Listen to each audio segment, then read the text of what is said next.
On va poursuivre notre discussion sur les berlines intermédiaires avec Gabriel et Jacques parce que, bon, en studio, on a parlé abondamment de la Toyota Camry, mais ses rivales directes sont omniprésentes. On en a la preuve derrière nous. Entre autres, la Honda Accord, qui est, je crois, sa plus grande rivale. De quelle façon arrive-t-elle à se distinguer, la Honda Accord, aujourd'hui? Bien, la Honda Accord, encore une fois, c'est un choix très rationnel. On parle de fiabilité, on parle surtout d'une clientèle qui est très fidèle. Souvent, les gens qui achètent des Honda Accord avaient d'un autre modèle de la génération précédente ou avaient une Civic, et donc il y a une fidélité par rapport à la marque Honda. Et ça joue beaucoup dans ce créneau-là. C'est une voiture qui a un style qui est quand même assez particulier. On a refait la partie avant de la Honda Accord pour créer une certaine filiation avec les autres modèles de la marque Honda. Oui. Et aussi, c'est une voiture qui a un comportement routier qui est tout à fait sain, qui est tout à fait homogène. Irais-tu jusqu'à dire qu'elle est plus dynamique que la Toyota Camry? Moi, je dirais que oui. Par contre, la référence dans ce créneau-là, c'est, pour ce qui est de la dynamique, c'est la Mazda 6. Pour ce qui est des performances, pour ce qui est de la dynamique, l'agrément de conduite, c'est une voiture que l'on gagnerait à découvrir. C'est une voiture qui ne se vend pas autant évidemment, que la Accord ou la Camry. Peut-être justement parce que la clientèle a l'habitude justement de changer une Camry pour une autre, une Accord pour une autre. Ouais. Et c'est pas des gens qui veulent nécessairement aller voir, élargir leurs horizons puis aller découvrir les autres modèles qu'il y a dans ce créneau-là. Mais pourtant, s'ils iraient faire un tour du côté de Mazda pour découvrir la Mazda 6, je pense qu'ils seraient heureusement surpris parce que c'est une voiture qui mérite d'être connue. J'ai envie d'entendre les commentaires de Jacques, non seulement sur les modèles concurrents, là, parce qu'il y a également une Legacy, il y a la Mazda 6 au loin. La Accord, tu la trouves comment, toi? Bien, la Honda Accord, je suis un peu d'accord avec Gabriel. C'est les gens s'achètent des Civics pendant des années, soudainement, ils vieillissent carrément. Puis ils disent, bon, ben garde, je pense que c'est le temps de se gâter un peu. On va sauter du côté de la Honda Accord. Il faut comprendre que le moteur 4 cylindres de la Accord, c'est un moteur qui est exemplaire. C'est probablement le plus... Pas juste le plus fiable, c'est le moteur qui a la plus grande douceur dans tout le lot. Moi, j'ai déjà vu des journalistes dire, ben écoute, j'avais une Honda Accord 6 cylindres. Ben non, c'est un 4 cylindres. Hein? À ce point-là, oui. À ce point-là, tu sais. Alors, puis c'est un moteur qui consomme très peu. Alors, au chapitre de l'économie de carburant, Honda est quand même un champion de ce côté-là aussi. Mais c'est un créneau, c'est un segment, les intermédiaires, les berlines intermédiaires. C'est le statu quo, c'est même en baisse légèrement, assez que Chrysler pense carrément quitter le segment parce que ça ne se vend pas assez. Il n'y a pas d'augmentation dans ce secteur-là d'activité. Et ça, je pense que c'est pour ça qu'il y a tellement de joueurs. Alors, on se bagarre, évidemment, pour des parts de marché. Il faut comprendre que Camry, Toyota a beaucoup de succès du côté des voitures à utilisation commerciale, comme oui. les voitures taxi. C'est vrai. Alors, c'est un segment qui n'ira pas en croissance, en tout cas, dans l'avenir. J'ai envie de vous entendre sur la seule des 4 derrière nous qui propose un rouage intégral. La Subaru. La Subaru Legacy. Ouais. C'est peut-être pas celle qui a le plus beau look, ça dépend évidemment des goûts, mais pourquoi les autres n'ont pas proposé un rouage intégral comme Subaru le fait? Principalement parce que la clientèle ne le demande pas, tout simplement. Les gens qui veulent absolument avoir une berline à traction intégrale vont se tourner chez Subaru et ne considéreront pas nécessairement l'achat d'un autre modèle à traction. Donc, pour les gens qui veulent vraiment le rouage intégral, bien, Subaru, c'est évidemment l'enseigne à laquelle on peut se loger facilement. Mais c'est pas une priorité nécessairement pour beaucoup de gens dans ce créneau-là.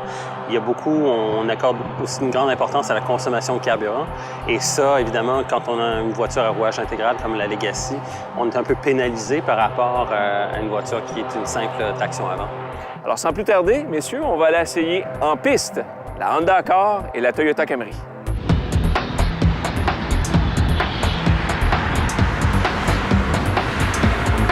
Je vais vous faire une confidence avant de faire mon premier tour de piste. J'aime beaucoup mon oncle Gérard. Et j'ai tendance à être un peu comme ça dans la vie de tous les jours, c'est-à-dire que on a beau aimer les performances, les voitures qui ont du punch, il reste que malgré tout, pour une utilisation quotidienne, ça fait du bien quand même d'avoir une voiture qui est confortable. Mon moteur 4 cylindres, quand même efficace. Le moteur répond presque immédiatement à la pression de l'accélérateur et ça, c'est une bonne nouvelle. Il n'y a pas de temps mort ou de lag. Boîte de vitesse aussi qui fait du bon boulot. Et honnêtement, la voiture est intéressante. Sur virage prononcé, cependant. Léger tangage. Alors, on voit que la suspension était calibrée, bien sûr, pour le confort, beaucoup plus que pour la performance. Freinage efficace, son appui quand même à fond. Mais là, on voit que la voiture a de la difficulté à garder le cap. Mais la caisse est relativement stable. C'est-à-dire qu'on n'a pas l'impression que le châssis va se détacher de la suspension. Et ça, c'est une bonne nouvelle. La pointe, elle répond presque immédiatement, mais le survirage est évidemment prononcé. La partie arrière qui quand même garde le cap, honnêtement, je ne suis pas capable de faire décrocher l'arrière de la voiture. Alors, malgré sa vocation très pépère de cette Camry, moi, je la trouve plutôt habile dans des conditions extrêmes comme celle-ci. Et je suis agréablement surpris de voir ce qu'on peut en extirper malgré son caractère un peu tranquille.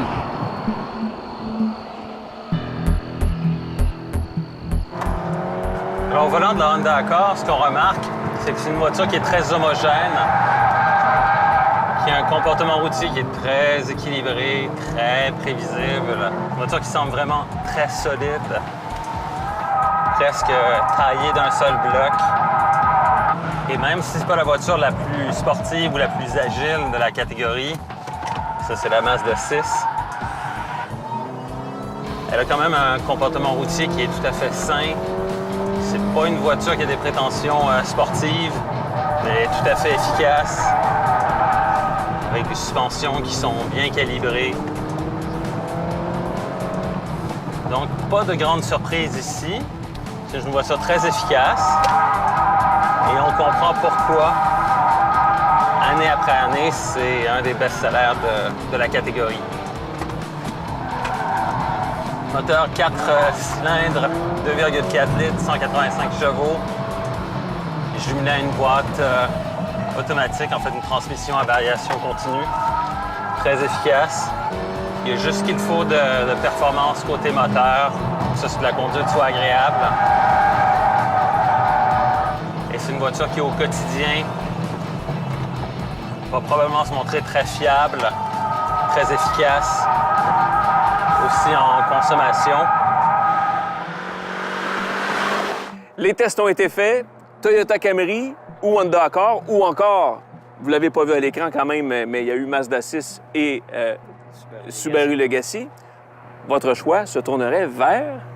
Bien, entre les deux, qu'on a l'Accord et la Camry qu'on oppose aujourd'hui, moi, je prendrais l'Accord. Je trouve que c'est une voiture qui est plus réussie, qui est plus homogène. Le style de la Camry, moi, me plaît pas du tout et j'ai un peu l'impression aussi que la conduite est un petit peu plus aseptisée dans la Camry. On a moins de sensations au volant.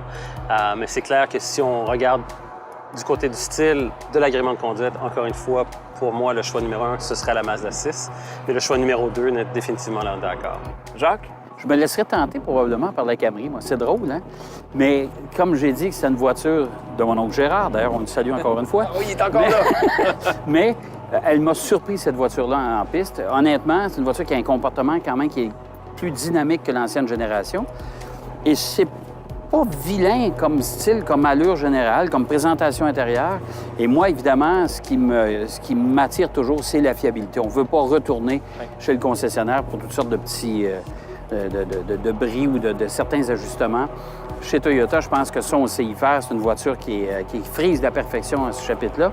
Et honnêtement, avec le restylage qu'on a fait de la voiture, c'est quand même relativement moderne. Moi, ce qui me titille un peu chez Honda, c'est qu'il y a certains ajouts à l'extérieur sur la carrosserie qui comme la grille, c'est pas nécessairement ma tasse de thé. Je peux comprendre. Merci, messieurs, pour vos commentaires. Albi le géant. Plus de 20 concessions de véhicules neufs et d'occasion avec le plus grand choix de marques. Sur le web et en magasin, on vous attend.